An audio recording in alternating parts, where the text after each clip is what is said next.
এক ইহুদি কিশোর বিষ্ণু ইসলামের খেদমত করতে, ইহুদি ছেলে আমার নবীর খেদমত করতো, তারা ছিল নবীর প্রতিবেশী। তো অনেক দিন হয় ইহুদি ছেলেটা আসে না। বিষ্ণুনবী খোঁজ দিলেন, ঘটনা কি? একটা ইহুদি ছেলে না আমার খেদমতে আসতো, ছেলেটা কই? খোঁজ নিয়ে জানলেন ছেলেটা অসুস্থ। বিষ্ণু ইসলাম ওই ইহুদির বাড়িতে চলে গেলেন ওই ছেলেটাকে দেখা করার জন্য, ভিজিট করার জন্য। সুবহানাল্লাহ পড়বেন না? গেলেন, যে দেখে ইহুদি ছেলেটা মুমূর্ষ, যান যায় ভাব, বিছানায় পড়ে আছে, তার বাবা দাঁড়ানো। বিশ্বনবী তার মাথার পাশে বসলেন, মাথায় হাত বুলিয়ে দিলেন, আর ছেলেটাকে বললেন, আসলিম, হে ইহুদি ছেলে, আসলিম, ইসলাম ধর্ম গ্রহণ করো। তো ছোট্ট ছেলে ভাবে আমরা ইহুদি, এখন ইসলাম ধর্ম গ্রহণ করলে আব্বা যদি বকা দেয়, ফানাযারা ইলা ওয়াজহি আবি, ছেলেটা তার বাবার চেহারার দিকে তাকালো, দেখে আব্বা কি কয়। আব্বা যদি বলে তাইলে ইসলাম ধর্ম গ্রহণ করবে।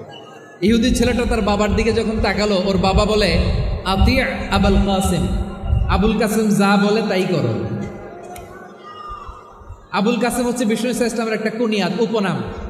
আমার রাসূলের বড় ছেলের নাম ছিল কাসেম। যেমন দেখবেন আমাদের এলাকায় কারো ছেলের বড় ছেলের নাম যদি হয় আব্দুল্লাহ, এরা আব্দুল্লাহর বাপ বলে ডাকে। কারো বড় মেয়ের নাম যদি হয় ফাতেমা, এরা কি ডাকে? ফাতেমার বাপ বলে না?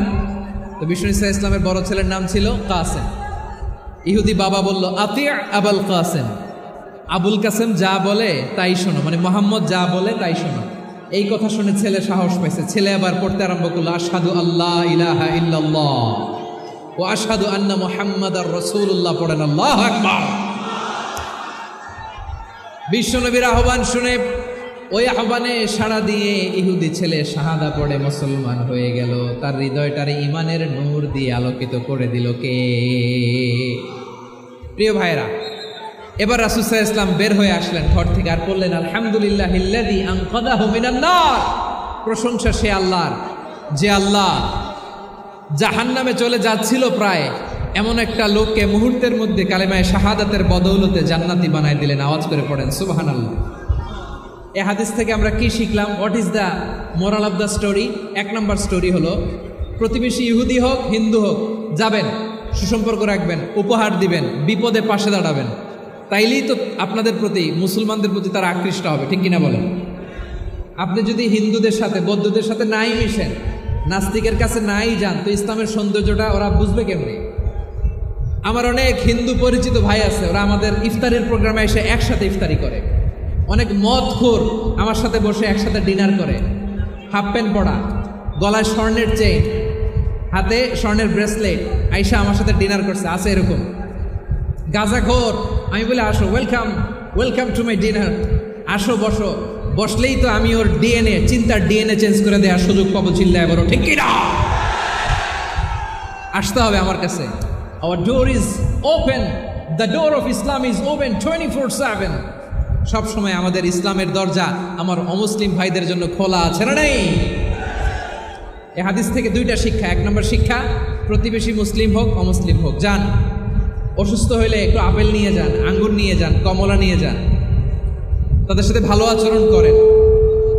ইসলামের বিউটি দেখে, সৌন্দর্য দেখে অবাক হবে, নসিব ভালো হলে কোনোদিন কালিমা পড়ে মুসলমান হয়ে যাবে, ঠিক কিনা বলেন? তাহলে অমুসলিমের সাথে ভালো সম্পর্ক। বিশ্বনবী ইহুদির বাড়িতে গেলেন, ইহুদির বাড়ি, আর আমার মুসলমান ভাই আমার কাফের বলে, এরকম আছে না নাই? মুসলিমরা দেখতে পারে না, সহ্য করতে পারে। বিশ্বনবী সাল্লাল্লাহু আলাইহি ওয়াসাল্লাম ইহুদির বাড়িতে গেলেন, এটা একটা শিক্ষা। আরেকটা শিক্ষা হলো, আমার প্রতিবেশী যেই ধর্মের হোক আমি সম্পর্ক রাখবো। অসুস্থ হলে যাব, কি বলেন ভাইরা? যাবেন না? যাবেন না আপনারা?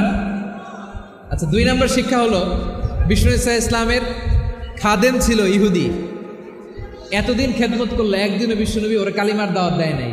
কারণ কি? বিশ্বনবী একটা ভালো সময়ের অপেক্ষা করতেছিলেন, প্রপার টাইমিং।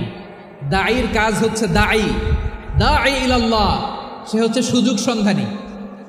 দাঈ সুযোগ খোঁজে, কখন দাওয়া দিলে ব্যাটে বলে হবে, ঝোপ বুঝে কোপ মারে, ঠিক কিনা বলেন? বিষ্ণু ইসলাম ভালো সময়ের অপেক্ষা করতেছিলেন, দেখি ভালো সময় আসুক আসুক আসুক আসুক। আস্তে আস্তে এমন সময় আসছে, ছেলে এবার মুমূর্ষ। অসুস্থ ব্যক্তির হৃদয় অত্যন্ত নরম থাকে। হসপিটালে যখন কেউ যায় তার হৃদয়টা বড্ড নরম থাকে, মৃত্যুর ভয়ে তার অন্তরটা নরম থাকে, ঠিক কিনা বলেন?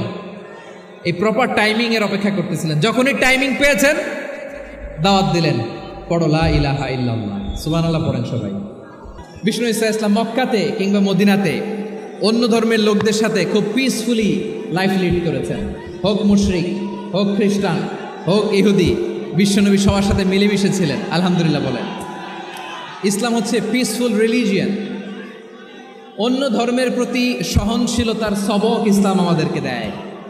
কিন্তু প্রতিটি মুসলিমের এটা মনে রাখতে হবে, আল্লাহর কাছে পছন্দনীয় গ্রহণযোগ্য ধর্ম জীবনাদর্শ একটি, সেটা হচ্ছে ইসলাম। আওয়াজ করে বলেন সেটা কি?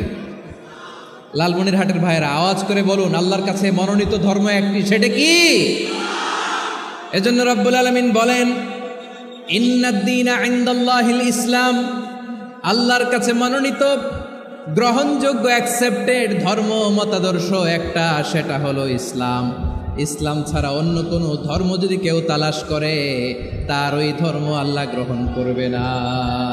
ওমাই ইয়াবতাগি গায়রাল ইসলামি দীনান ফালাই ইউকবালা মিন ওয়া হুয়া ফিল আখিরাতি মিনাল খাসিরিন।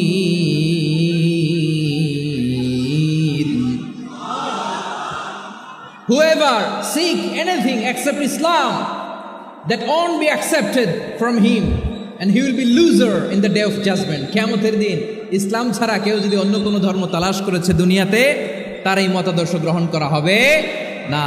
and he will be loser, সে হবে লুজার, ক্ষতিগ্রস্ত। হাই হাই কোম্পানির ম্যানেজার, ওর আমও শেষ, সালাও শেষ। আওয়াজ করে বলেন ঠিক কি না? এজন্য ইসলাম পেয়ে আমরা খুশি না বেজার? প্রত্যেক নামাজ শেষে আমরা আল্লাহরে বলি, আল্লাহ রাদিতু বিল্লাহি রাব্বা ওয়া বিল ইসলামি দীনা ওয়া বি মুহাম্মাদিন নাবিয়ান ওয়া রাসূলা। ও আল্লাহ, তোমারে রব হিসেবে পেয়ে আমরা খুশি।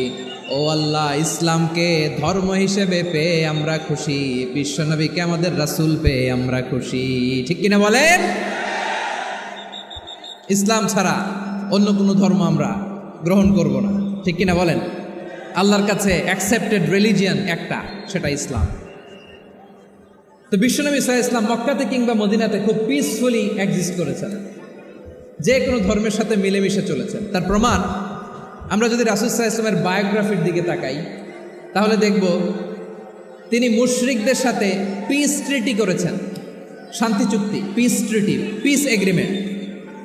আপনারা হুদাইবিয়ার সন্ধির নাম শুনেছেন? আমার লালমনিরহাটের কলিজার টুকরা ভাইয়েরা, হুদাইবিয়ার সন্ধির নাম আপনারা শোনেন নাই? 6ষ্ঠ হিজরিতে বিষ্ণু ঈসা ইসলাম মুশরিকদের সাথে এই ট্রিটি করেছেন, চুক্তি। কাদের সাথে? মুশরিকদের সাথে। আমরা তো মুসলমান বসতে পারি না। আমরা দুই মুসলিম ভাই একসাথে বসে চা খেতে পারি না, গল্প করতে পারি না। বিষ্ণু ঈসা ইসলাম মুশরিকদের সাথে ট্রিটি করেছেন, হুদাইবিয়ার সন্ধি। এই সন্ধির আগে মক্কা থেকে কেউ মদিনায় যেতে পারে না, মদিনা থেকে কেউ মক্কায় যেতে পারে না। কিন্তু এই সন্ধির পরে ট্রাফিক স্বাভাবিক হয়ে গেল। মক্কার লোকেরা মদিনায় আসতে পারে, মদিনার লোকেরা মক্কায় আসতে পারে। এটাকে বলে সুলহে Hudaybiyah, the peace agreement of Hudaybiyah, শান্তি চুক্তি। আমরা পৃথিবীতে এখন অনেক শান্তি চুক্তির নাম শুনি, এগুলো সব the piece treaty of Hudaibiya থেকে কপি করা। আল্লাহু আকবার। তাহলে বিশ্বনবী সাল্লাল্লাহু আলাইহি সাল্লাম তিনি যে শান্তিপূর্ণ সহাবস্থানে বিশ্বাসী ছিলেন, মুসলমানেরা যে অন্য ধর্মের প্রতি সহনশীল, তার প্রমাণ হচ্ছে এই পিস ট্রিটি। মক্কার পার্ট গেল, পিস এগ্রিমেন্ট করলেন, শান্তি চুক্তি। বিষ্ণু ঈসা ইসলাম মদিনায় যে কি করলেন? মদিনায় যে বিষ্ণু ঈসা ইসলাম মদিনা চার্টার করলেন, মদিনা সনদ, সাহিফাতুল মদিনা, এটার বলে মদিনা চার্টার। এই যে ওয়েস্টে, ইউরোপে, আমেরিকাতে তারা অনেক চার্টার করে, এই সব চার্টার মদিনা চার্টার থেকে কপি করা। আওয়াজ করে পড়েন সুবহানাল্লাহ। বিষ্ণু ঈসা ইসলাম মদিনায় গেলেন, মদিনাতে মুসলিম, মুশরিক, ইয়াহুদি, এই 3 ধর্মের লোক মিলে সব স্টেক হোল্ডার যারা আছে সবাইকে নিয়ে বিষ্ণু ঈসা ইসলাম মদিনা চার্টার করলেন, মদিনা সনদ। পড়েন সুবহানাল্লাহ। শুধু তাই নয়, মক্কাতে বিশ্বনবী পিস এগ্রিমেন্ট করলেন, শান্তি চুক্তি মুশরিকদের সাথে। মদিনাতে যে বিশ্বনবী মদিনা চার্টার করলেন, মদিনা সনদ করলেন ইহুদিদের সাথে। আবার মদিনাতে বিশ্বনবী ইহুদিদের সাথে পিস ডায়ালগ করলেন, ইন্টারফেথ ডায়ালগ করলেন, আন্তধর্মীয় সংলাপ করলেন, যেই সংলাপের মূল ভিত্তি ছিল তাওহীদ। মূল ভিত্তি ছিল কি? তাওহীদ। বিশ্বনবী ইহুদিদেরকে ডাকলেন, আহ্বান করলেন, আহলাল কিতাবি তাআলাউ ইলা কালিমাতিন সাওয়াইন বাইনানা ওয়া বাইনাকুম আল্লা না'বুদা ইল্লাল্লাহ ওয়া লা নুশরিকা বিহি শাইআন ওয়া লা ইয়াত্তাখিযা বা'দুনা বা'দান আরবাবাম মিন দুনিল্লাহ ফাইন তাওয়াল্লাউ ফাকুলু আশহাদু বিআন্না মুসলিমুন। সুবহানাল্লাহ পড়েন। বিশ্বনবী মদিনার ইহুদিদের ডেকে বললেন, ও ইহুদিরা, শোনো শোনো, আসো এমন একটা আদর্শের প্রশ্নে আমরা একত্রিত হই, যে আদর্শের প্রচার তোমাদের নবীরাও করেছে, আমিও করি, যে আদর্শের কথা তোমাদের পবিত্র ধর্মগ্রন্থগুলোতে আছে, আমার কোরআনেও আছে, সেটা হলো তাওহীদ। আমরা এক আল্লাহ ছাড়া কারো ইবাদত করব না, আল্লাহর সাথে কাউরে শরীক করব না, আল্লাহ ছাড়া কাউরে রব মানব না। পড়েন সুবহানাল্লাহ। তাহলে আমার প্রিয় লালমনিরহাটের ভাইরা, মদিনাতে যেয়ে তিনি মদিনা চার্টার করলেন, মদিনা সনদ, পিস ডায়ালগ করলেন, শান্তির সংলাপ, ইন্টারফেথ ডায়ালগ করলেন, আন্তধর্মীয় সংলাপ, যার ভিত্তি ছিল তাওহীদ। সুবহানাল্লাহ পড়ুন। তাহলে অন্য ধর্মের প্রতি সব সময় ইসলাম সহনশীল, টলারেন্স। যদি আপনি দেখতে চান ইসলামের নবী বিশ্ব নবীর দিকে তাকান, ঠিক কিনা বলেন? আমরা তো সংখ্যালঘুদের রাইটস প্রোটেক্ট করার জন্য কত আইন বানাই, কত বৈঠক করি, কত সংবাদ সম্মেলন করি। বিষ্ণু সাল্লাল্লাহু আলাইহি ওয়াসাল্লাম সংখ্যালঘুদের রাইটসের ব্যাপারে, অধিকারের ব্যাপারে যে কথা বলেছেন, শুনলে আপনি অবাক হয়ে যাবেন। বিশ্বনবী বলেন, আলা মান যালামা মুআহাদান আও ইনতাকাসাহু আও কাল্লাফাহু ফাওকা তাআতিহি আও কাল্লাফাহু ফাওকা তাকাতিহি আও আখাযা মিনহু শাইআন বিগাইরি তিবি নাফসিন ওয়া আনা হাজিজুহু ইয়াউমাল কিয়ামা। খবরদার, জেনে রাখো, কেউ যদি কোনো সংখ্যালঘুর উপরে অত্যাচার করে, কোনো সংখ্যালঘুর প্রাপ্য থেকে যদি কেউ কাউকে ঠকায়, সংখ্যালঘুর উপর যদি কেউ কষ্ট দেয়, কোনো সংখ্যালঘুর সম্পদ যদি কেউ জোর করে কেড়ে নেয়, আমি কিয়ামতের দিন বিশ্বনবী ওই সংখ্যালঘুর পক্ষে আর ওই মুসলমানদের বিপক্ষে বাদী হয়ে দাঁড়াবো। সুবহানাল্লাহ বলতে পারলেন না? আল্লাহু আকবার। আপনি নামাজি, আপনি মুসল্লি, আপনি হাজি সাহেব, তাহাজ্জুদ পড়তে পড়তে কপালে দাগ ফেলে দিছেন, আপনার প্রতিবেশী হিন্দু, ভাবছেন আমার তো পাওয়ার আছে, ওর জমিটা দখল করি। বিশ্বনবী বলেন, কিয়ামতের দিন ওই হিন্দুর পক্ষে তোর বিরুদ্ধে আমি বাদী হয়ে দাঁড়াবো। পৃথিবীর কোন ধর্মে এরকম স্টেটমেন্ট পাবেন? পাবেন? আপনি ভাবছেন আপনি নামাজ পড়লে হাজি সাহেব কপালে দাগ ফেলায় দিলে আপনি সেলসেলায় জান্নাতে চলে যাবেন না? খবরদার।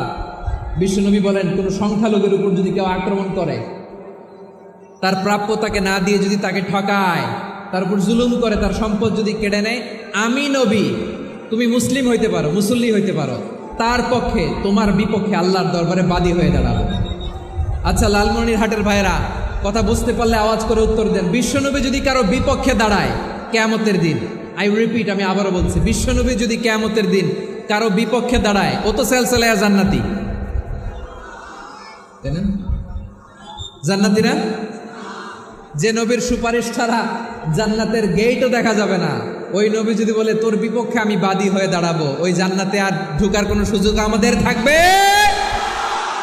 এখানেই শেষ না আমার প্রিয় লালমনিরহাটের ভাইয়েরা, এখানেই শেষ নয়। বিশ্বনবী বলেন, মান কাতালা মুআহাদান, বুখারীর বর্ণনা, মান কাতালা মুআহাদান লাম ইয়ারাহ রাইহাতাল জান্নাহ।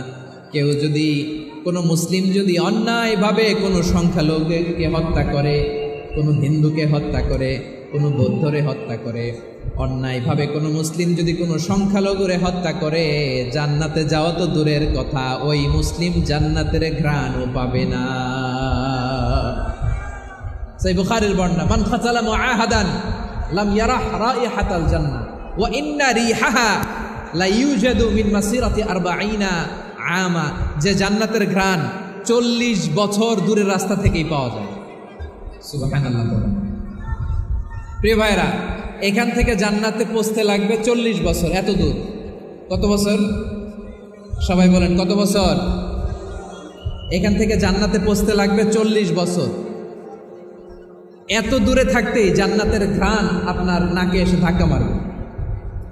বিষ্ণুই বলেন, যে ব্যক্তি কোনো সংখ্যালঘুকে হত্যা করে জান্নাতের ঘ্রাণ তো পাবেই, জান্নাতে তো ঢুকতে পারবেই না, জান্নাতের ঘ্রাণও তার নাকে লাগবে না। পড়েন না আউযুবিল্লাহ।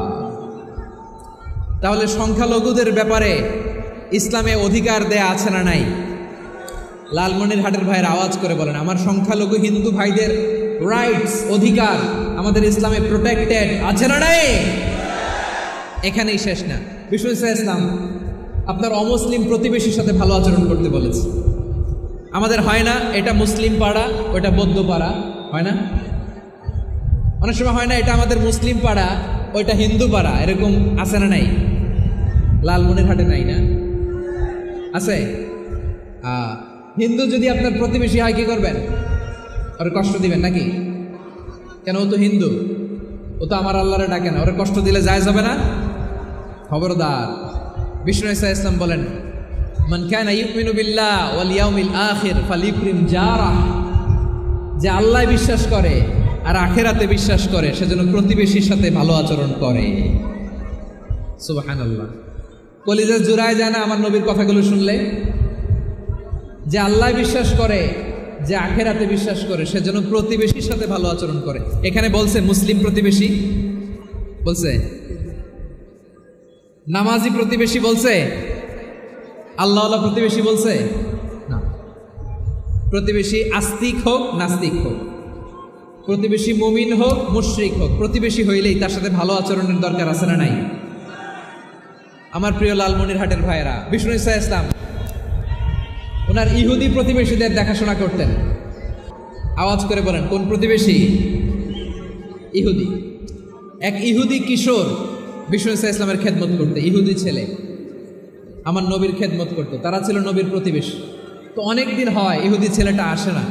বিষ্ণুনবী খোঁজ দিলেন, ঘটনা কি? একটা ইহুদি ছেলে না আমার খেদমতে আসতো, ছেলেটা কই? খোঁজ নিয়ে জানলেন ছেলেটা অসুস্থ। বিষ্ণু ইসলাম ওই ইহুদির বাড়িতে চলে গেলেন ওই ছেলেটাকে দেখা করার জন্য, ভিজিট করার জন্য। সুবহানাল্লাহ পড়বেন না? গেলেন, যে দেখে ইহুদি ছেলেটা মুমূর্ষ, জান জান যায় যায় ভাব, বিছানায় পড়ে আছে, তার বাবা দাঁড়ানো।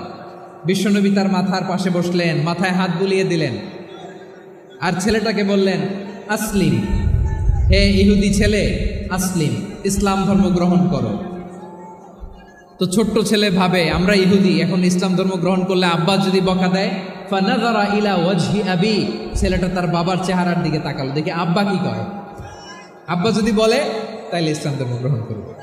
ইহুদি ছেলেটা তার বাবার দিকে যখন তাকালো, ওর বাবা বলে আতি আবুল কাসিম, আবুল কাসিম যা বলে তাই করো। আবুল কাসিম হচ্ছে বিষ্ণু ইসলামের একটা কুনিয়াত, উপনাম। আমার রাসূলের বড় ছেলের নাম ছিল কাসেম। যেমন দেখবেন আমাদের এলাকায় কারো ছেলের বড় ছেলের নাম যদি হয় আব্দুল্লাহ, এরা আব্দুল্লাহর বাপ বলে ডাকে। কারো বড় মেয়ের নাম যদি হয় ফাতেমা, এরা কি ডাকে? ফাতেমার বাপ বলে না? তো বিষ্ণু ইসলামের বড় ছেলের নাম ছিল কাসেম। ইহুদি বাবা বলল আতি আবুল কাসেম, আবুল কাসেম যা বলে তাই শোনো, মানে মোহাম্মদ যা বলে তাই শোনো। এই কথা শুনে ছেলে সাহস পাইছে, ছেলে আবার পড়তে আরম্ভ করলো আশহাদু আল্লাহ ইলাহা ইল্লাল্লাহ ও আশহাদু আন্না মুহাম্মাদার রাসূলুল্লাহ। পড়েন আল্লাহু আকবার।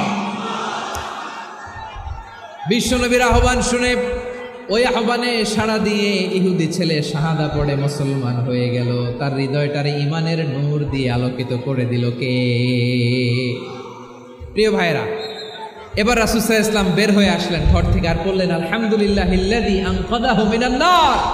প্রশংসা সে আল্লাহর, যে আল্লাহ জাহান্নামে চলে যাচ্ছিল প্রায় এমন একটা লোককে মুহূর্তের মধ্যে কালেমায়ে শাহাদাতের বদৌলতে জান্নাতি বানায় দিলেন। আওয়াজ করে পড়েন সুবহানাল্লাহ।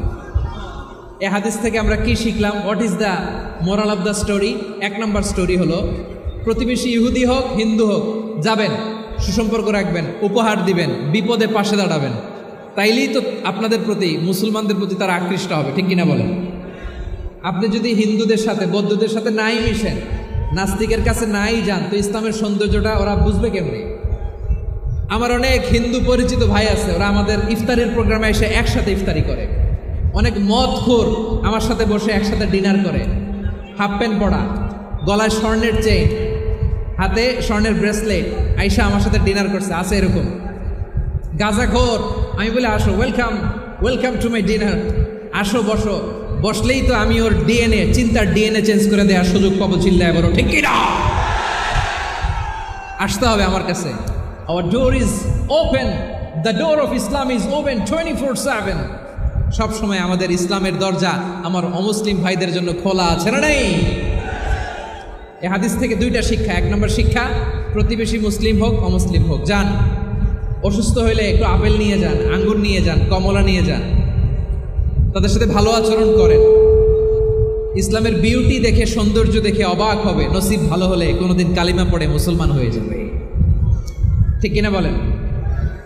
তাহলে অমুসলিমের সাথে ভালো সম্পর্ক। বিশ্বনবী ইহুদির বাড়িতে গেলেন, ইহুদির বাড়ি, আর আমার মুসলমান ভাই আমার কাফের বলে, এরকম আছে না নাই? মুসলিমরা দেখতে পারে না, সহ্য করতে পারে। বিশ্বনবী সাল্লাল্লাহু আলাইহি ওয়াসাল্লাম ইহুদির বাড়িতে গেলেন, এটা একটা শিক্ষা। আরেকটা শিক্ষা হলো, আমার প্রতিবেশী যেই ধর্মের হোক আমি সম্পর্ক রাখবো। অসুস্থ হলে যাব, কি বলেন ভাইরা? যাবেন না? যাবেন না আপনারা? আচ্ছা, 2 নম্বর শিক্ষা হলো, বিষ্ণু ইসা ইসলামের খাদেম ছিল ইহুদি, এতদিন খেদমত করলো, একদিনও বিশ্বনবী ওরা কালিমার দাওয়াত দেয় নাই। কারণ কি? বিশ্বনবী একটা ভালো সময়ের অপেক্ষা করতেছিলেন, প্রপার টাইমিং। দাঈর কাজ হচ্ছে দাঈ ইলাল্লাহ, সে হচ্ছে সুযোগ সন্ধানী। দাঈ সুযোগ খুঁজে, কখন দাওয়া দিলে ব্যাটে বলে হবে, ঝোপ বুঝে কোপ মারে, ঠিক কিনা বলেন? বিষ্ণু ইসলাম ভালো সময়ের অপেক্ষা করতেছিলেন, দেখি ভালো সময় আসুক আসুক আসুক আসুক।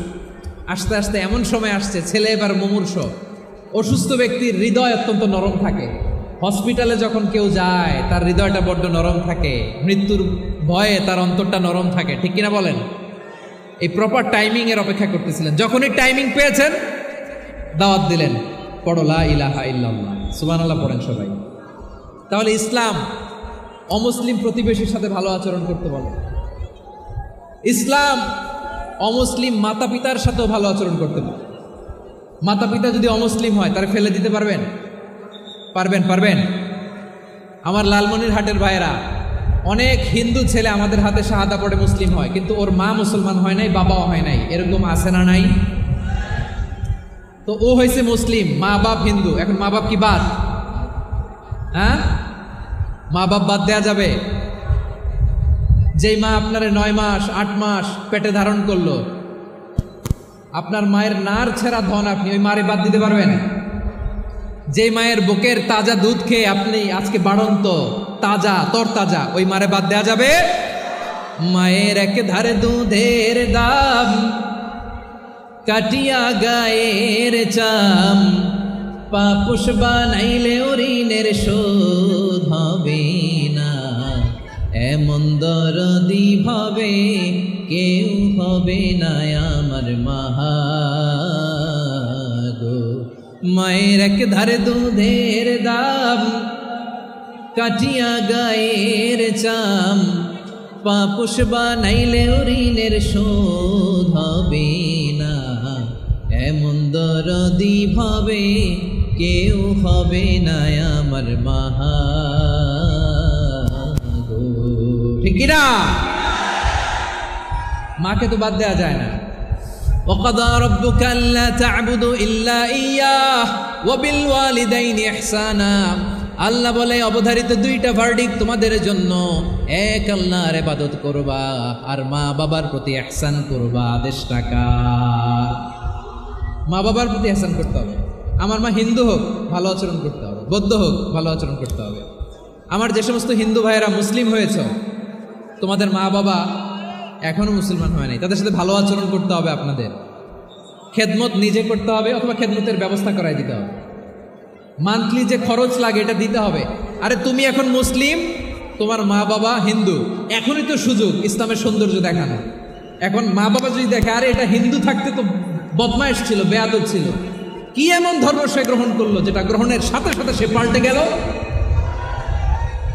কি এমন ধর্ম সে গ্রহণ করেছে যেটা তার জীবনকে আলোকিত করে দিয়েছে?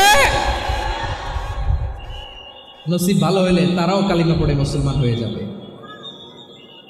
বিষ্ণু ইসা ইসলামের স্ত্রীর নাম ছিল আয়েশা রাদিয়াল্লাহু তাআলা আনহা, আবু বকর রাদিয়াল্লাহু তাআলা আনহুর মেয়ে। আবু বকর রাদিয়াল্লাহু তাআলা আনহুর আরেক মেয়ের নাম হচ্ছে আসমা। কি নাম? দুজনই আবু বকর রাদিয়াল্লাহু তাআলা আনহুর মেয়ে, আসমা আর আয়েশা। নাম দুইটা কেমন লাগে? আসমা নামটা কেমন লাগে? আয়েশা নামটা কেমন লাগে?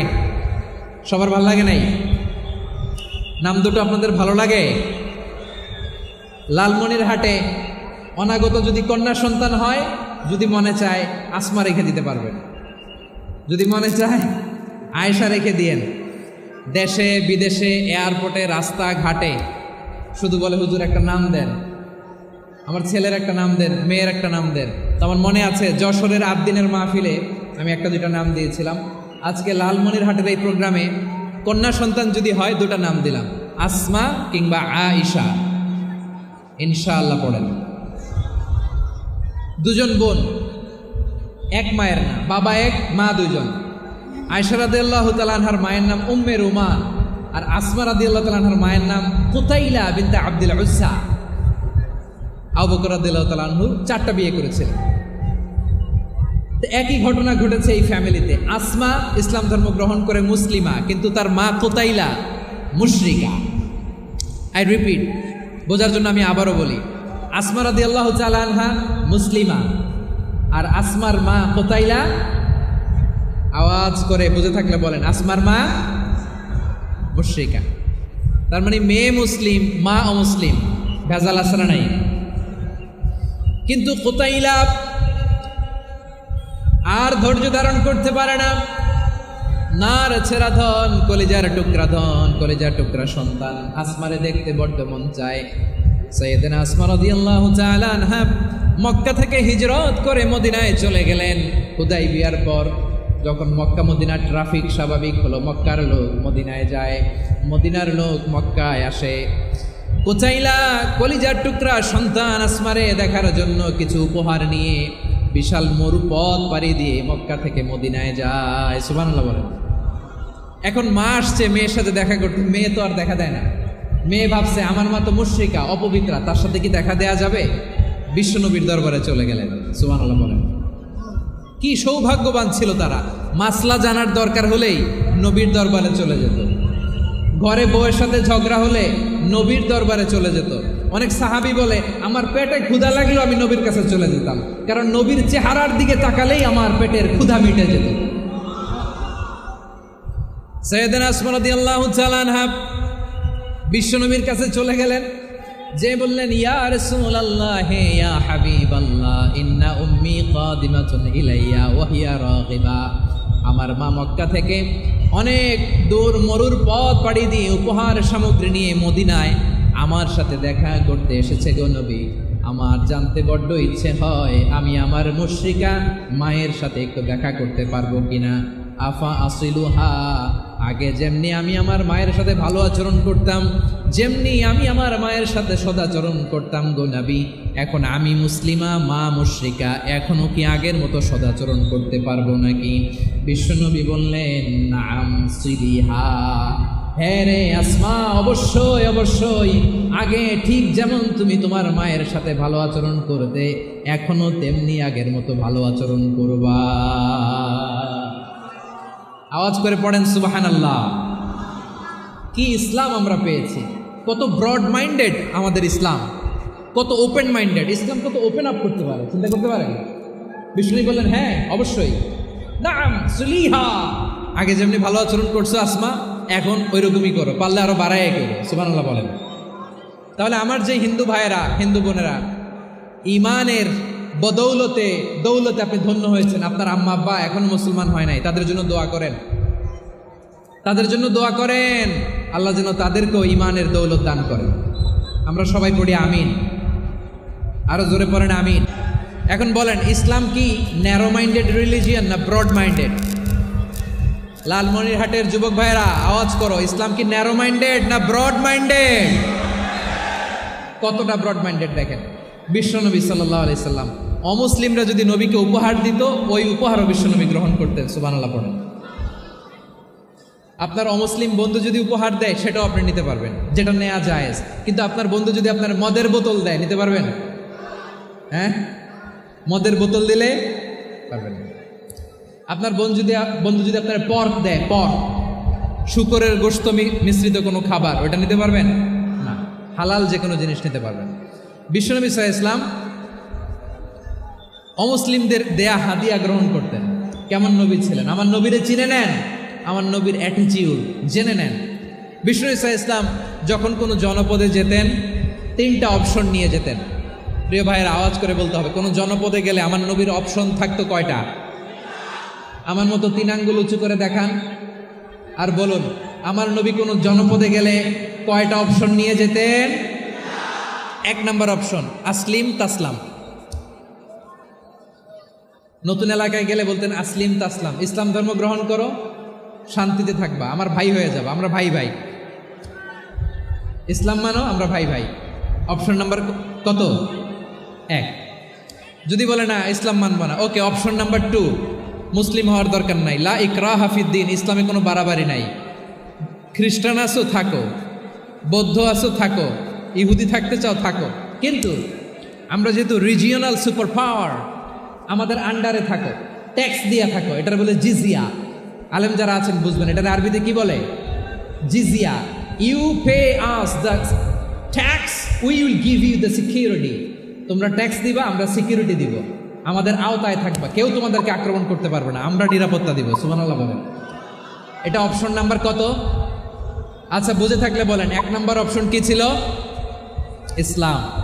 ইসলাম মানো, শান্তিতে থাকবা, ভাই ভাই, আমরা ভাই ভাই। অপশন নাম্বার 2, ট্যাক্স দাও, আমরা নিরাপত্তা দিব, মুসলিম হওয়া লাগবে না।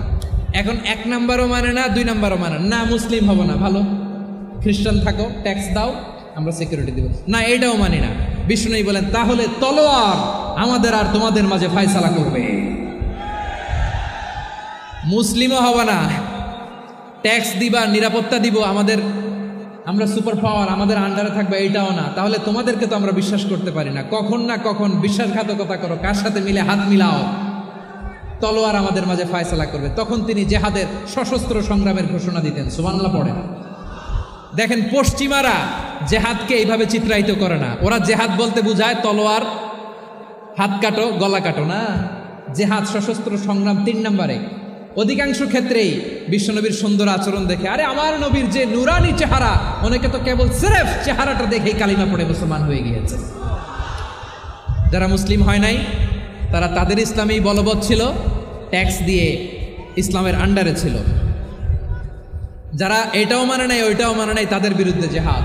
বিষ্ণু ইসলাম 7ম হিজরিতে যখন খায়বার বিজয়ের পরে ইসলাম রিজিওনাল সুপার পাওয়ার হিসেবে আত্মপ্রকাশ করলো, বিশ্বনবী চিঠি লিখলেন অন্যান্য সুপার পাওয়ারের কাছে, রাষ্ট্রীয় চিঠি লেখে এক রাষ্ট্রপ্রধান আরেক রাষ্ট্রপ্রধানের কাছে। ঠিক কিনা বলেন?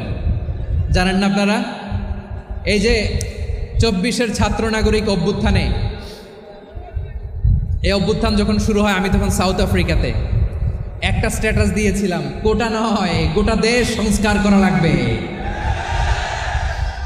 শুধু বাংলাদেশ নয়, সারা বিশ্বের বাংলা ভাষাভাষী লোকেরা এই আন্দোলনের সাথে সমর্থন তারা করেছে, এটাকে সাপোর্ট করেছে, তারা সমর্থন দিয়েছে। আমাদের ইউনাইটেড আরব আমিরাতের বাংলাদেশি ভাইয়েরা, তারা সেখানে রাস্তায় নেমে এসেছিল, জানেন? ওইখানে ডেমনস্ট্রেশন করা যায় না, সেখানকার সরকার তাদেরকে যাবজ্জীবন দিয়েছিল। তখন আমাদের এই যে প্রধান উপদেষ্টা ডক্টর মোহাম্মদ ইউনূস সরাসরি G2G বলে, এটারে G2G, government to government, G2G, উনি চিঠি লিখলেন যে তাদেরকে, ইউর হাইনেস, হে সম্মানিত আমির, আপনি আমার এই চিঠির কারণে আমার সম্মানে এই 53 জন বাংলাদেশিকে মাফ করে দেন। এই চিঠির বদৌলতে বেকসুর খালাস পেয়ে গিয়েছিল আমাদের ভাইরা। জানেন না এই ঘটনা আপনারা? তাহলে গভর্নমেন্ট টু গভর্নমেন্ট চিঠি দেওয়া হয়। 7ম হিজরিতে বিষ্ণু ইসলাম সব সুপার পাওয়ারের কাছে চিঠি দিলেন, রোমান সম্রাটের কাছে, পারস্য অধিপতির কাছে, মিশরের অধিপতির কাছে, সবার কাছে চিঠি লিখলেন। চিঠির ভাষা ছিল এরকম, মিন মুহাম্মাদিন রাসূলিল্লাহ ইলা মুকাউকিস আযীমিল কিবত মুহাম্মদ রাসূলুল্লাহর পক্ষ থেকে মিশরের বাদশার কাছে আসলিম তাসলাম, ইসলাম মানো শান্তিতে থাকবা, সালামুন আলা মান ইত্তাবা আল হুদা, শান্তি তার জন্য যে হেদায়েতের অনুসরণ করে। সুবহানাল্লাহ পড়েন। তো এই চিঠি অনেকে ভালোভাবে রিসিভ করেছে, অনেকে এই চিঠি পাওয়ার পরে নবীর কাছে আবার ইন রিটার্ন উপহার পাঠিয়েছে। কি পাঠিয়েছে? উপহার। মিশরের বাদশাহ মুকাউকেস তিনি বিশ্বনবীকে বিশাল এক উপহারের ডালি পাঠিয়েছেন। মিশরের বাদশাহ মুকাউকেস ছিলেন ধর্মে খ্রিস্টান। লালমনিরহাটের ভাইয়েরা আওয়াজ করে বলেন, মিশরের বাদশাহ ধর্মে কি ছিল? খ্রিস্টান। কি উপহার দিয়েছিল আমার নবীকে? শুনতে মনে চায়? আওয়াজ নাই লালমনিরহাটের গলায়, শুনতে মনে যায়? 1000 স্বর্ণমুদ্রা, 1000 স্বর্ণমুদ্রা।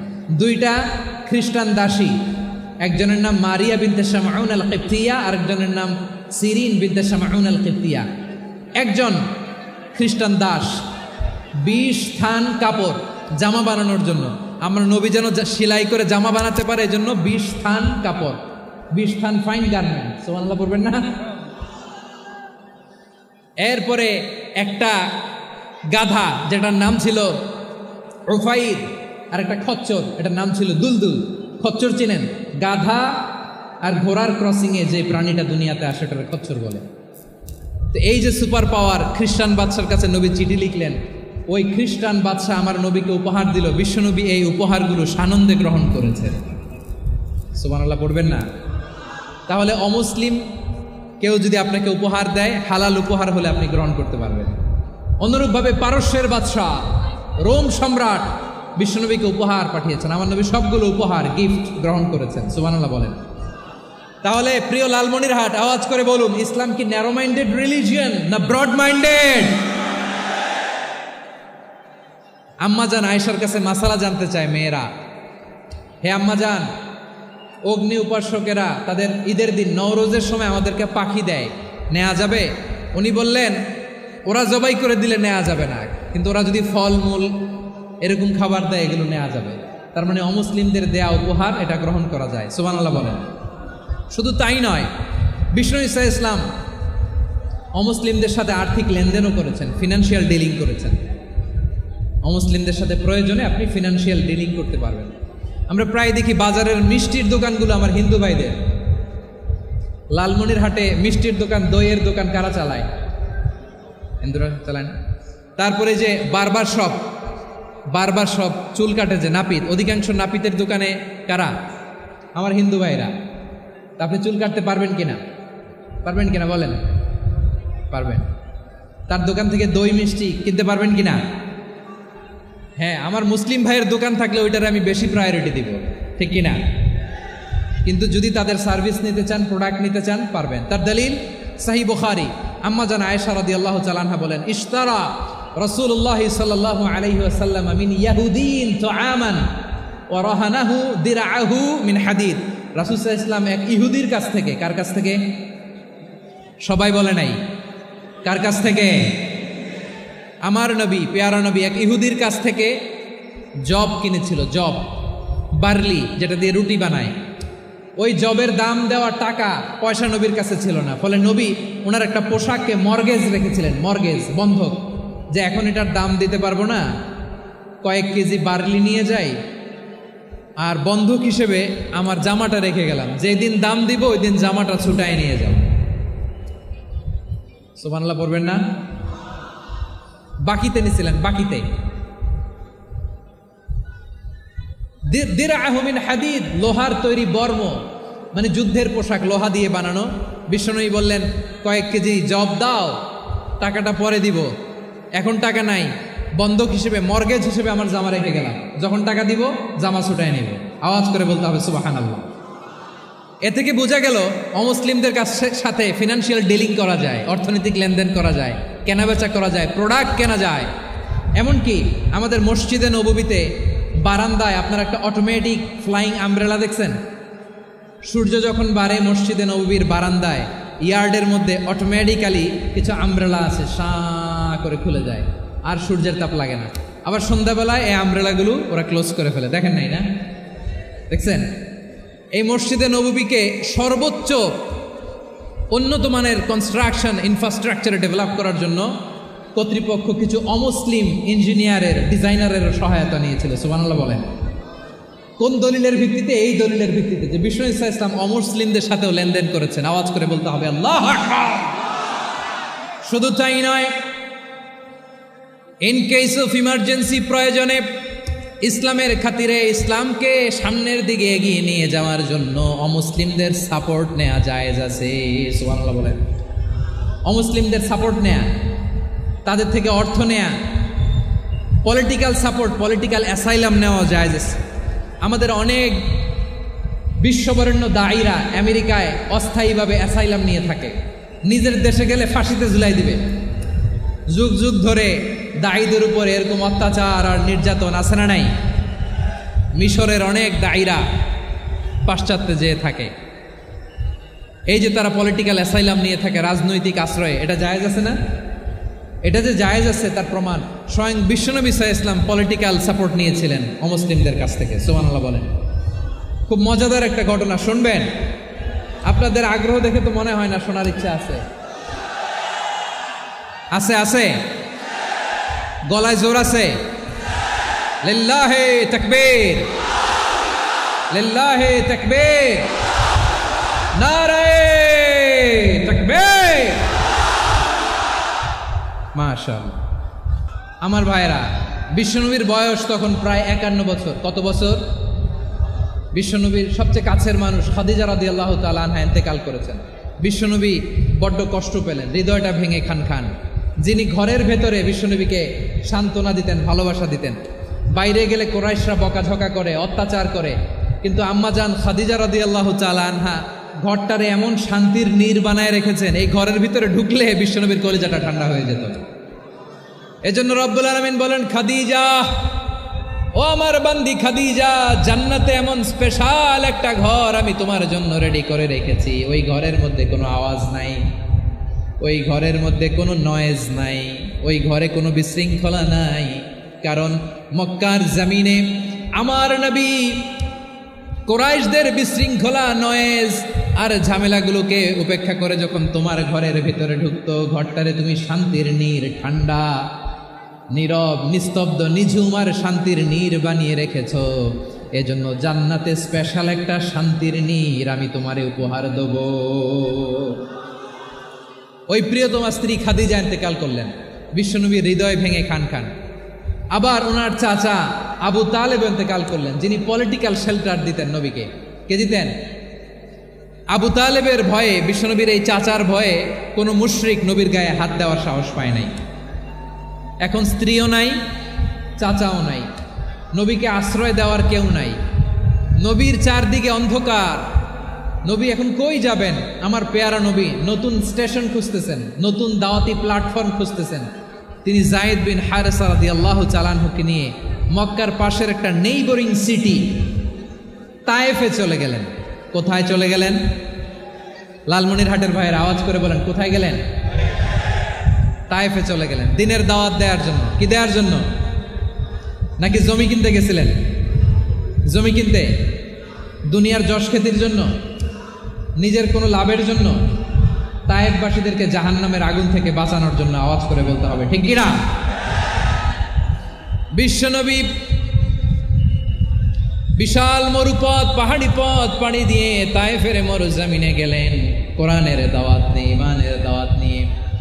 কিন্তু তায়েফের লোকেরা বিশ্বনবীর দাওয়াতকে শুধু প্রত্যাখ্যান করেই থামে নাই, তারা বিশ্বনবীর সাথে অত্যন্ত খারাপ আচরণ করেছে, বিশ্বনবীকে শারীরিকভাবে হেনস্থা করেছে, আমার নবীকে শারীরিকভাবে অত্যাচার করেছে, আমার পেয়ারা নবীর গায়ে পাথর মেরেছে, বিশ্বনবীর গা বেয়ে ঝরঝর করে রক্ত ঝরেছে, নবী জামিনের মধ্যে লুটিয়ে পড়েছেন, আবার মেরেছে, আবার নবী হাঁটতে শুরু করলেন, পেছন থেকে আবার মেরেছে, আবার নবী রক্তাক্ত হয়ে জামিনের মধ্যে লুটিয়ে পড়লেন, আবার মেরেছে।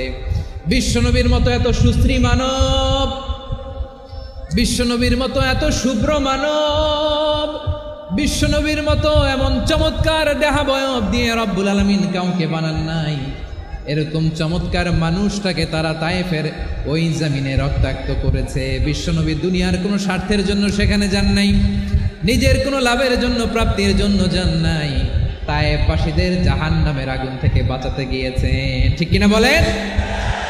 খেয়ে না খেয়ে দিন প্রচারের কাজে নিজেকে দিয়েছ বিলিয়ে, তায়েফের কাফিরেরা চিনল না সে আলো, দুষ্ট ছেলেদের পিছু দিল লেলিয়ে। পাথরের আঘাতে ক্ষত বিক্ষত হয়ে সারা শরীর থেকে রক্ত ঝরে। হে রাসূল তোমাকে ভুলি আমি কেমন করে, হে রাসূল তোমাকে ভুলি আমি কেমন করে। পারেন না আপনারা? ধরুন আমার সাথে। হাজার ব্যথা বেদনার পরে ফিরে আসনি তুমি আপন ঘরে, দিনের আলো তুমি ছড়িয়ে দিতে চলে গেলে মদিনায় মক্কা ছেড়ে। হে রাসূল তোমাকে ভুলি আমি কেমন করে, হে রাসূল তোমাকে ভুলি আমি কেমন করে। ঠিক কিনা বলে? প্রিয় ভাইরা, তায়েফের ছেলেরা নবীকে রক্তাক্ত করলো। আমার নবী কই যাবে? কই যাবে? মক্কায় জায়গা নাই, তায়েফে জায়গা নাই।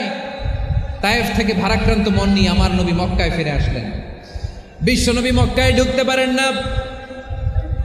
মক্কার মরুভূমির দিকে তাকিয়ে, উপত্যকার দিকে তাকিয়ে বিশ্বনবী ধা ধা করে কাঁদেন, ঝরঝর করে। নবীর চেহারা মোবারক থেকে চোখের পানিগুলো বেয়ে বেয়ে পড়ে। আমার জন্মস্থান, আমার শৈশব, কৈশোর, যৌবন কেটেছে এই মক্কায়, আমার এলাকায় আমি ঢুকতে পারি না। বিশ্বনবী মক্কার অনতি দূরে দাঁড়িয়ে জায়েদকে পাঠালেন, জায়েদ যাও দেখো কেউ আমাকে সাপোর্ট করার মতো আছে কিনা, যাও অমুকের কাছে যাও। জায়েদ গেলেন, তারাও প্রত্যাখ্যান করে ফিরিয়ে দেয়। বিশ্বনবী বললেন যাও অমুক লোকের কাছে যাও, তিনিও প্রত্যাখ্যান করে ফিরিয়ে দিলেন। কেউ বিশ্বনবীকে আশ্রয় দিতে রাজি হয় না। নিজ জন্মভূমিতে বিতাড়িত বিশ্বনবী, সর্বশেষ বিশ্বনবী বললেন যাও মুতঈম ইবনে আদির ঘরে যাও। মুতঈম ইবনে আদি মুশরিক, তার কাছে যাও। গেলেন, মুতঈম ইবনে আদি রাজি হয়ে গেল। সুবহানাল্লাহ বলেন। দেখেন, অনেক বিপদের সময়ও আমি নিজে সাক্ষী, সামাজিকভাবে, রাজনৈতিকভাবে কত ঝঞ্ঝা, কত ষড়যন্ত্র, কত কনস্পাইরেসি পাড়ি দিয়ে আমাদেরকে সামনে এগিয়ে যেতে হয়। এই শত্রুদের ভেতরেও একজনকে দাঁড় করিয়ে দেয় যে আল্লাহর কোরআনের জন্য রেডি হয়ে যায়। করেন সুবহানাল্লাহ। মুতঈম ইবনে আদি, আল্লাহ তার মনকে নরম করে দিলেন। মুতঈম বলে, মুহাম্মদ আমি তোমাকে আশ্রয় দিব। তার দুই ছেলেকে পাঠালেন, যাও খোলা তলোয়ার নিয়ে, স্কট দিয়ে, গার্ড অফ অনার দিয়ে মোহাম্মদকে মক্কায় ঢুকাও, আর বলো আমি আমান দেব। আমান কি দিব? আমান মানে সিকিউরিটি, নিরাপত্তা। সিকিউরিটি ছাড়া, আমান দেওয়া ছাড়া কেউ থাকতে পারতো না মক্কায়। দুই ছেলে বিষ্ণু ইসা ইসলামকে নিয়ে আসলো। নবী কাবার চারদিকে তাওয়াফ করলেন, নামাজ পড়লেন। আবু জাহেল, উতবা, শাইবা, ওয়ালিদ ইবনে মুগীরা সবাই দেখে, কেউ কিছু করতে পারে না। কারণ মুতঈম ইবনে আদি ঘোষণা দিয়েছেন আমি মুহাম্মদকে আমান দিয়েছি, মুহাম্মদের গায়ে যেন কেউ স্পর্শ না করে। আওয়াজ করে পড়েন সুবহানাল্লাহ। নবীর এই বিপদকালে মুহূর্তে মুতঈমের হৃদয়টারে নরম করে দিল কে? আচ্ছা, লালমনিরহাটের ভাইয়েরা বলেন, এই মুতঈম কি মুসলিম ছিল না মুশরিক? সবাই বলতে হবে মুসলিম না মুশরিক? তাহলে মুশরিকের কাছ থেকে নবী পলিটিক্যাল অ্যাসাইলাম, আধুনিক রাষ্ট্রবিজ্ঞানের ভাষায় পলিটিক্যাল অ্যাসাইলাম, যেটাকে বলে রাজনৈতিক আশ্রয়, ওনার আমান বা নিরাপত্তার এই ঘোষণায় তিনি মক্কায় ঢুকলেন। যতদিন নিরাপত্তা ছিলেন। মুতঈম যখন মারা গেল, বিষ্ণু ইসা ইসলাম হিজরত করে মদিনায় চলে গেলেন। সুবহানাল্লাহ। কিন্তু মুতঈম যে বিশ্বনবীর উপকার করছে এটা বিশ্বনবী ভুলে নাই। আমাদের অনেকে আছে উপকার করার পরে আর খেয়াল থাকে না, খাওয়ার পরে গলা দিয়ে নামলে আর খেয়াল থাকে না। এরকম আছে না নাই? আমার নবী ভুলে নাই। বদরের প্রান্তরে 70 জন কাফেরকে যখন বন্দি করে বিশ্বনবীর সামনে হাঁটু গেড়ে দাঁড় করানো হলো, বসানো হলো, 70 জন কাফের। কয়জন? বিশ্বনবী তাদের দিকে তাকিয়ে বললেন, সহিহ বুখারীর বর্ণনা, লাউ কানাল মুতঈম ইবনে আদি হাইয়ান সুম্মা কাল্লামানি হাউলা ইন্নাতনা লা তারাকতুহুম লাহু। বদরের প্রান্তরে 70 জন বন্দী কাফিরের দিকে তাকিয়ে আমার নবী বললেন, আজকে মুতিঈম ইবনে আদি যদি বেঁচে থাকতো আর তোমাদের 70 জনের ব্যাপারে যদি মুতিঈম এক বাক্যে একটা সুপারিশ করত, তার সম্মানে আজকে তোদের সবাই আমি মাফ করে দিতাম। সুবহানাল্লাহ নাই? ওই যে চিল্লাচিল্লি যে কথা বোঝে নাই, কোন জিনিস মিস করছে ওরা নিজেরাও বোঝে নাই। বিশ্বনবী মুতিঈমের এই সাহায্যের কথা বলে নাই। 70 জন মুশরিক হাঁটু গেড়ে বসা, নবী চাইলে এখনই এক্সিকিউশন অর্ডার দিতে পারে। তিনি বললেন, আজকে যদি মুতিঈম বেঁচে থাকতো আর মুতিঈম যদি তোদের জন্য সুপারিশ করতে, এই আবর্জনাগুলোর ব্যাপারে সুপারিশ করতে, আমি মুহূর্তেই তোদেরকে এমনি মাফ করে দিতাম। এবার বলেন, ইসলাম কি ন্যারো মাইন্ডেড না ব্রড মাইন্ডেড? শুধু তাই নয়, যাকে যে সম্মান দেয়ার আমার নবী দিতেন, হোক আস্তিক হোক নাস্তিক, হোক মুসলিম হোক অমুসলিম। বিষ্ণু ইসা ইসলাম যখন রোমান সম্রাটের কাছে চিঠি লিখেছেন, আমার প্রিয় লালমনিরহাটের ভাইয়েরা, অল্প কয়েক মিনিট কয়েকটা জরুরি কথা বলবো, এদিকে তাকান, এদিকে তাকান। রোমান সম্রাটের কাছে বিশ্বনবী যখন চিঠি লিখলেন মিন মুহাম্মদ রাসূলিল্লাহ ইলা হিরাকলা আযীমের রোম। মুহাম্মদের পক্ষ থেকে হিরাক্লিয়াসের কাছে, যিনি হচ্ছেন আযীমের রোম। এটা নবী নিজ থেকে বানায় লিখছেন অতিরিক্ত সম্মান দিয়ে। কোনো রাষ্ট্রপ্রধান যখন আসে তাদেরকে আমরা কি বলি জানেন? তার নামের শেষে HE এটা লিখতে হয়, H.E. মানে হিজ এক্সেলেন্সি। কি লেখে? হিজ এক্সেলেন্সি, অথবা ইউর হাইনেস, ইউর ম্যাজেস্টি। দেখেন, বিশ্বনবী সাল্লাল্লাহু আলাইহি ওয়াসাল্লাম সব নবীদেরও নবী। তিনি একজন মুশরিক খ্রিস্টান সম্রাট, রোমান সম্রাটের কাছে চিঠি লিখতে যায়, লিখতেছে ইলা হিরাকলা আযীমের রোম। হিরাক্লিয়াসের কাছে আমার চিঠি, যিনি রোমের আযীম, হিজ হাইনেস, মানে রোমের অনেক সম্মানিত এক বাহাদুর। আওয়াজ করে বলেন সুবহানাল্লাহ। তার মানে যাকে যে সম্মান দেয়ার এটা বিশ্বনবী দিতেন। এমনকি যেই ইহুদিরা ভালো ছিল, এই ইহুদিদেরও প্রশংসা করেছেন বিশ্বনবী মুহাম্মদুর রাসূলুল্লাহ সাল্লাল্লাহু আলাইহি ওয়াসাল্লাম। এক ইহুদির প্রশংসা করেছেন বিশ্বনবী। ইহুদির কার? আমি তো আমার ভাইয়ের প্রশংসা করি না, আমি তো এক আলেম আরেক আলেমরে স্পেস দেই না, আমি তো এক দায়ী আরেক দায়ীর সাথে বসতে চাই না। আমার নবী ইহুদির প্রশংসা করে। কার প্রশংসা? ওই ইহুদির নাম ছিল মুখাইরিক। সিরাত গ্রন্থ ঘাটলে পাবেন। তিনি বলেছেন, মুখাইরিক খাইরু ইয়াহুদ, Mukhayriq is the best of the Jews. জুইশদের মধ্যে সে সবচেয়ে ভালো। কেন প্রশংসা করলেন তার? এর কারণ মদিনা চার্টারে কথা ছিল সব ধর্মের মুসলিম, মুশরিক, ইহুদিরা মিলে মদিনাকে রক্ষা করবে। কিন্তু 3য় হিজরিতে যখন উহুদের যুদ্ধ শুরু হলো, সবার কথা ছিল যেই আক্রমণ করে আমরা মদিনাকে বাঁচাবো। কোন শহরকে বাঁচাবো? মদিনাকে। কিন্তু কুরাইশরা যখন অ্যাটাক করলো, ইহুদিরা আর আসে না, ইহুদিরা আর বেরোয় না। বিষ্ণু বললেন, ওহে ইহুদিরা, তোমরা না চুক্তি করলে আমার সাথে যে মদিনা বাঁচাতে সবাই ঝাঁপিয়ে পড়বো, আসো। একটা ইহুদিও বেরোয় না, কেউ আসে না সেদিন, একজন ছাড়া। তার নাম মুখাইরেক। তার নাম কি? মুখাইরেক বাহাদুরের মতো ঘোড়সাওয়ার হয়ে বেরিয়ে গেলেন এবং বললেন, গোটা ইহুদি সাম্রাজ্যের একজনও যদি না আসে, আমি মুখাইরেককে কেউ ঘরে আটকে রাখতে পারবে না। বেরিয়ে আসলেন, এসে বললেন, আমি মুহাম্মদের পক্ষে যুদ্ধ করব। আমি মারা গেলে আমার সম্পদ আমার উত্তরাধিকারীরা পাবে না, আমার সম্পদ তোমরা মুহাম্মদকে দিয়ে দিবা। সুবহানাল্লাহ বলেন। উহুদের ময়দানে 70 জন মুসলমান শহীদ হলো। এই ইহুদি, সেও মুসলমানের পক্ষে যুদ্ধ করে নিহত হলো। সুবহানাল্লাহ বলেন। মুসলিমদের লাশ যখন নিয়ে আসা হলো, এই মুখাইরিকের লাশও নিয়ে আসা হলো। মুসলিমদের লাশের পাশে মুখাইরিকের লাশ দেখে বিশ্বনবী মুখাইরিকের প্রতি অনেক খুশি হলেন। আর বিশ্বনবী খুশি হয়ে বললেন, মুখাইরিক খায়রু ইয়াহুদ। মুখাইরিক, যদিও তুমি ইহুদি, তারপরে তুমি সব ইহুদিদের মধ্যে সেরা ইহুদি। পড়েন সুবহানাল্লাহ। আমার নবী ইহুদিকেও সম্মান দিতে কার্পণ্য করে নাই। আওয়াজ করে বলেন আল্লাহু আকবার।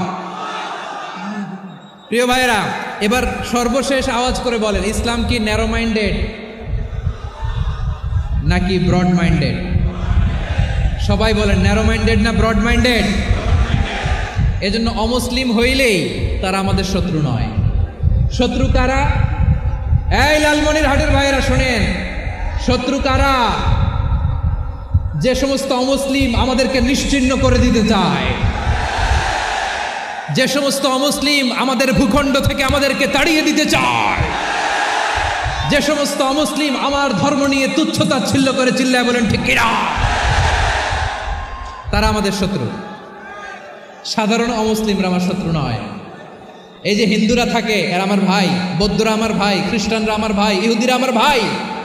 তারা দিনই ভাই নয়, তারা মায়ের পেটের ভাই নয়, তারা মানবিক দিক থেকে ভাই। ও মানুষ, আমিও মানুষ, ইসলাম মানুষকে সম্মান করে চিল্লায় বলো ঠিক কিনা। যারা আমাদের অস্তিত্বকে নিশ্চিহ্ন করতে চায়, যারা আমাদের ভূখণ্ডকে দখল করতে চায়, যারা আমাদেরকে নিয়ে মকারি করে, ফান করে, টিটকারি করে, আমার ধর্ম নিয়ে খেলা করে, তাচ্ছিল্য করে, ওদের বিরুদ্ধে আমাদের জিহাদ। সাধারণ মুসলিম আমাদের শত্রু নয়। আপনি জানেন নিউ ইয়র্কে, আমি তো নিউ ইয়র্কে ছিলাম অনেকদিন, ওখানে ফিলিস্তিনিদের পক্ষে যখন আমরা মিছিল করেছি, অনেক ইহুদি আমাদের সাথে মিছিলে দাঁড়িয়েছে। কারণ ওরাও জানে এই ভূখণ্ড ফিলিস্তিনিদের ভূখণ্ড। আওয়াজ করে বলো লালমনিরহাট ঠিক কিনা। ইসরায়েলের রাজধানী খোদ তেল আবিবে অনেক ইহুদিরা বেঞ্জামিন নেতানিয়াহু তার বিরুদ্ধে মিছিল করেছে। তো তারা কি আমাদের শত্রু? না। অনেক খ্রিস্টান আমাদের সাথে আমাদের স্বার্থ রক্ষায় আমাদের পাশে দাঁড়িয়েছে। খেয়াল রাখবেন, হিন্দু আর হিন্দুত্ববাদ এক নয়, ইহুদি ধর্ম আর জায়নিজম এক নয়। জায়নিজমের বিরুদ্ধে আমাদের সংগ্রাম, আমাদের জেহাদ, চিল্লায় বলেন ঠিক কিনা। এই যে ফিলিস্তিনের ভাইয়েরা, তারা তাদের স্বাধীনতা সংগ্রামের জন্য লড়াই করছে, করে যাচ্ছে, আমরা এটাকে সমর্থন জানাই, চিল্লায় বলো ঠিক কিনা। কাশ্মীরের ভাইয়েরা স্বাধীনতার জন্য সংগ্রাম করছে, আমরা সেই সংগ্রামকে সমর্থন জানাই, আওয়াজ করে বলো ঠিক কিনা। যারাই আমাদের ইসলামকে নিশ্চিহ্ন করতে চায় তাদের বিরুদ্ধে আমাদের সংগ্রাম, আওয়াজ করে বলতে হবে ঠিক কিনা। ওই সমস্ত দুর্বৃত্তদের সাথে আমাদের কোনো সম্পর্ক নাই। ঐক্যবদ্ধ থাকতে পারি, ওই দুর্বৃত্তরা চান্স পাবে না। আমরা ঐক্যবদ্ধ থাকতে রাজি আছি। লালমনিরহাটের ভাইয়েরা, আমরা ঐক্যবদ্ধ থাকলে ওই দুর্বৃত্তদের কালো হাত ভেঙে দিতে আমাদের সময় লাগবে না। তাদের কালো হাত ভেঙে দিতে রাজি আছে মুসলমান? কারা কারা রাজি? দু হাত তুলে দেখাও। আমার প্রাণপ্রিয় লালমনিরহাটের ভাইয়েরা, শত্রু কাফের আর অশত্রু কাফেরের মধ্যে পার্থক্য আছে না নাই? আবু তালেব মুশরিক, আবু জাহেল মুশরিক, কিন্তু দুই মুশরিকে পার্থক্য আছে না নাই? আবু তালেব নবীর চাচা, মুশরিক, মারা গিয়েছে মুশরিক অবস্থায়, কিন্তু আজীবন আমার নবীকে আগলে রেখেছে, আমার নবীকে সাপোর্ট করেছে, ভালোবেসেছে।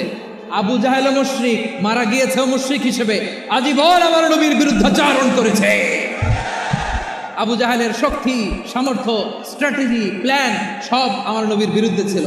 আবু জাহেলের কারণে একটা দিন শান্তিতে আমার নবী মক্কায় ঘুমাতে পারে না, চিল্লায় বলেন ঠিক কিনা।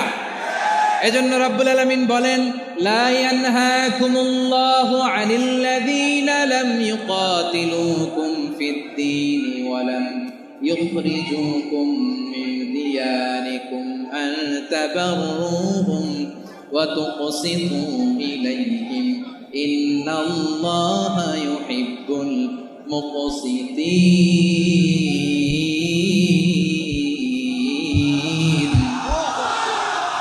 আল্লাহ বলে, গোলামেরা শোনো শোনো, যে সমস্ত অমুসলিম তোমাদের সাথে ধর্মযুদ্ধে লিপ্ত হয় না, তোমাদের বিরুদ্ধে যে সমস্ত অমুসলিম অস্ত্র ধরে না, যে সমস্ত অমুসলিম তোমাদেরকে তোমাদের জন্মস্থান থেকে, ভূখণ্ড থেকে তাড়িয়ে দেয় না, তাদের সাথে ভালো আচরণ করতে আমি আল্লাহ নিষেধ করি নাই।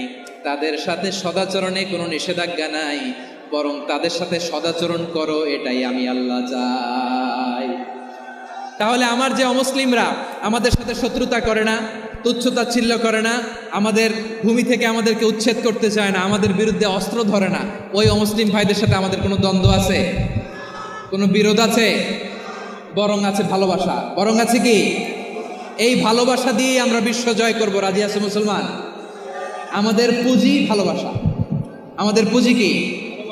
এবার আওয়াজ করে বলেন, আমার এই পুরো আলোচনা থেকে the religious coexistence, peaceful coexistence, শান্তিপূর্ণ সহাবস্থা, কমিউনাল হারমোনি, এই সাম্প্রদায়িক সম্প্রীতি, এই আলোচনা থেকে কি বুঝলেন? ইসলাম কি ন্যারো মাইন্ডেড না ব্রড মাইন্ডেড?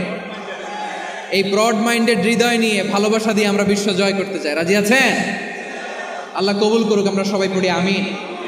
লালমনিরহাটের জেলা স্টেডিয়ামে আমার প্রিয় মায়েরা বোনেরা, আপনাদের জন্য একটা হাদিস বলে শেষ করব। বিশ্বনবী বলেন, আমার মায়েরা খেয়াল করে শুনুন, বিশ্বনবী আপনাদের উদ্দেশ্য করে বলেন, আল মারআতু ইযা সাল্লাত খামসাহা ওয়া সামাত শাহরাহা হাফিজাত ফুরুজাহা আতাআত বা'লাহা ফালতাদখুল মিন আইয়ি আবওয়াবিল জান্নাতি শাআত। বিশ্বনবী বলেন, ও রমণীরা, ও নারীরা, যে সমস্ত নারী এই 4টা কাজ করবে, এই 4টা কাজের গ্যারান্টি দিবে, তাদেরকে জান্নাতের 8টা দরজার গ্যারান্টি দেয়া হবে। কি 4টা কাজ? 1 নম্বর, আল মারআতু ইযা সাল্লাত খামসাহা, যে নারী 5 ওয়াক্ত নামাজ পড়ে। কি করে? জেলা স্টেডিয়ামে অবস্থানরত আমার নারীরা বোনেরা, বিশ্বনবী আপনাদেরকে 4টা কাজের কথা বলেছেন, খুব বেশি না। 4টা করলে 8 জান্নাতের দরজা সব খোলা। কোনটা দিয়ে যাবে? যেটা দিয়ে মনে চায়। 1 নাম্বার 5 ওয়াক্ত নামাজ। আমার বোনেরা জোহরের নামাজ পড়তে পড়তে এটা আসরে নিয়ে যায়, আসর পড়তে পড়তে এটা মাগরিবে নিয়ে যায়। এরকম আসরা নাই? লালমনিরহাটে হয়তো নাই। আমার বোনেরা এটা করবেন না। ইন্নাস সালাতা কানাত আলাল মুমিনিনা কিতাবাম মাওকুতা, সময় মতো পড়বেন। সামাত শাহরা, রমাদানের রোজাগুলো রাখবেন। হাফিজাত ফুরুজাহা, যে নারী তার চরিত্রকে হেফাজত করে, তার প্রাইভেট হেফাজত করে, তার লজ্জাস্থান হেফাজত করে। ও মায়েরা, আপনার এই গর্ভ যে কত দামি আপনি জানেন না। আপনার এই গর্ভ থেকে জন্মাবে আগামীর সালাহুদ্দিন আল আইয়ুবী। আপনার গর্ভ থেকেই জন্মাবে ইমাম আল মাহদি আল মুনতাযর। আপনার পেট থেকে জন্মাবে আবু সাইদের মতো বীর সৈনিক। আপনার পেট থেকে জন্মাবে মুগ্ধের মতো বীর মুজাহিদ। আপনি জানেন না কে আসবে আপনার পেট থেকে। সময়টাকে কাজে লাগান, ইসলামকে বুঝেন, মানেন, আমাদের ইসলামিক লেকচারগুলো শোনেন। আমরা যে বার্তাগুলো, ইনস্ট্রাকশনগুলো, দিক নির্দেশনাগুলো আপনাদের খেদমতে রাখি, এগুলো মেনে চলুন। আপনিই পারেন আপনার ঘরটাকে জান্নাতের টুকরা বানাতে। একটা family, it's a very big institution and you are the MD, the managing director of this institution. চিল্লায় বলেন ঠিক কিনা? চাইলেই পারেন ঘরটারে জান্নাতের টুকরা বানাতে। 5 ওয়াক্ত সালাত, রমাদানের রোজা, নিজের চরিত্রের হেফাজত, ও আতাআত বা'লাহা, স্বামীর আনুগত্য। এটাতে অনেকে ভুল করে থাকে। হায় রে আমার বোনেরা, স্বামীর আনুগত্যকে এটা নিজের অপমান মনে করবেন না। আপনার স্বামী আপনার সবচেয়ে বড় গার্ডিয়ান, তিনি আপনার সবচেয়ে ভালো চায়। নারী কখনো গার্ডিয়ানশিপের বাইরে থাকতে পারে না। হয় আপনি বাবার গার্ডিয়ানশিপের ভেতরে, বাপ না থাকলে ভাই আপনার গার্ডিয়ান, ভাই না থাকলে চাচা গার্ডিয়ান, বিয়ের পরে আপনার স্বামী আপনার গার্ডিয়ান। শরিয়া সম্মত স্বামীর আদেশগুলো আপনি মেনে চলবেন, কিন্তু শরিয়া বিরুদ্ধ কোনো আদেশ মানতে আপনি বাধ্য নয়। আওয়াজ করে বলুন সবাই ঠিক কিনা? এই 4টা কাজ যদি কোনো নারী করে, বিশ্বনবী বলেন জান্নাতের 8টা দরজা খোলা। তোমার যেটা দিয়ে মনে চায় সেটা দিয়ে জান্নাতে তুমি এন্ট্রি নিতে পারবা। আমরা এখানে লালমনিরহাটের সোহরাওয়ার্দী ময়দানে আজকে যেমন একত্রিত হতে পারলাম, আল্লাহর জান্নাতেও যেন একত্রিত হতে পারে। আল্লাহ তুমি তৌফিক দান করো। আল্লাহ আমার এই কলিজার টুকরা যুবক ভাইদেরকে তুমি উমরে ফারুকের মতো কবুল করো। জেলা স্টেডিয়ামে অবস্থানরত আমার মা বোনদেরকে তুমি ফাতেমার মতো, খাদিজার মতো কবুল করো। আমাদের কলিজার টুকরা সন্তানদেরকে তুমি সালাউদ্দিন আল আইয়ুবীর মতো কবুল করো। এই যে ইসলামিক সোসাইটি লালমনিরহাটকে আল্লাহ তুমি কবুল করো। আল্লাহ যে কথাগুলো বললাম এগুলো প্রথমে আমাকে, আমার সব ভাইদেরকে আমল করার তৌফিক দান করো। রব্বানা ظلمنا أنفسنا وإن لم تغفر لنا وترحمنا لنكونن من الخاسرين ربنا آتنا في الدنيا حسنة وفي الآخرة حسنة وقنا عذاب النار رب العالمين আরশের মালিক, লক্ষ লক্ষ তাওহীদি জনতা দুনিয়ার কোনো কিছুর আশায় নয়, দুনিয়ার কোনো কিছুর জন্য নয়, তোমার কোরআনের প্রেমে, ইসলামের প্রেমে হাজির হয়েছে। আল্লাহ আমার ভাইদেরকে কবুল আর মঞ্জুর করে দাও। ইসলামের জন্যই গণজোয়ার, এই উচ্ছ্বাস, এই এনার্জি শক্তিগুলোকে আগামীর ইসলামের জন্য কবুল আর মঞ্জুর করে নাও। গাড়িতে করে, হুন্ডায় চড়ে, সাইকেল দিয়ে, রেল লাইন দিয়ে, রেলে চড়ে চড়ে লক্ষ লক্ষ ভাইয়েরা বিভিন্ন জেলা থেকে আজকের এই ঐতিহাসিক লালমনিরহাটের প্রোগ্রামে যারা জয়েন করলো, নিরাপদে তুমি আবার তাদেরকে গন্তব্যে পৌঁছে দিও। রব্বানা تقبل منا إنك أنت السميع العليم وتب علينا يا مولانا إنك أنت التواب الرحيم سبحان ربك رب العزة عما يصفون وسلام على المرسلين والحمد لله رب العالمين واجعل آخر كلامنا عند الموت لا إله إلا الله محمد رسول الله